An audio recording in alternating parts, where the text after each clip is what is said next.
કાંઈ નહીં, મેં મારા સ્વેચ્છાએ આપ્યું છે રાજીનામું, એટલે કોઈનો કંઈ વાંક નથી અને પક્ષ સાથે હું જોડાયેલી જ છું.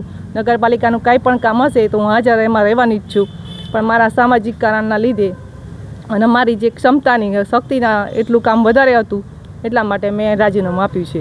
મારી શક્તિ કરતાં વધારે કામ હતું નગરપાલિકામાં, એટલા માટે મારે રાજીનામું આપવું પડ્યું. કોઈ અન્ય કારણ નથી, એમાં કોઈ અન્ય કારણ નથી. પક્ષ મારી સાથે જ છે, સંઘ મારી સાથે જ છે, મને કોઈ દબાણ પક્ષ તરફથી કે સંઘ તરફથી નથી. ધોરાજી નગરપાલિકામાં ભારતીય જનતા પાર્ટીને બહુમતી મળી.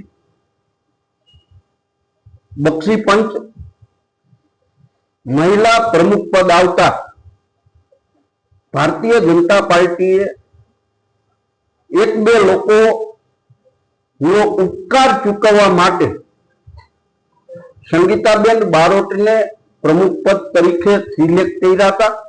સંગીતાબેનનું રાજીનામું પડશે એવી ધોરાજીની પ્રજા અને ભાજપ અને સૌ રાજકીય માણસો પણ માનતા હતા કે 8 કે 10 દિવસની અંદર પ્રમુખ પદેથી એમને રાજીનામું આપવાનું છે અને પ્રી પ્લાનિંગ મુજબ સંગીતાબેનનું રાજીનામું ભારતીય જનતા પાર્ટી દ્વારા લઈ લેવામાં આવ્યું છે.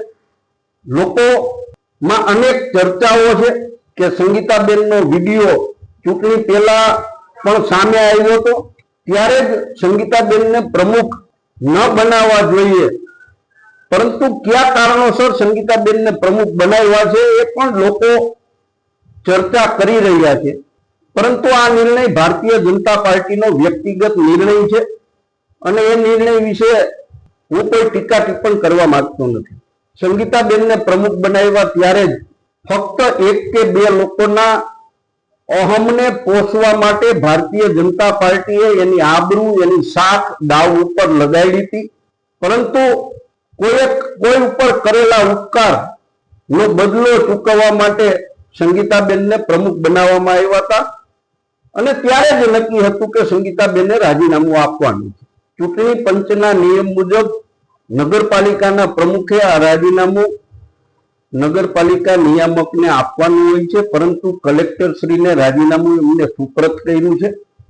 કલેક્ટર આ રાજીનામું મંજૂર કરે છે કે મંજૂર થવા માટે નગરપાલિકા નિયામકને મોકલે છે એ જોઈએ.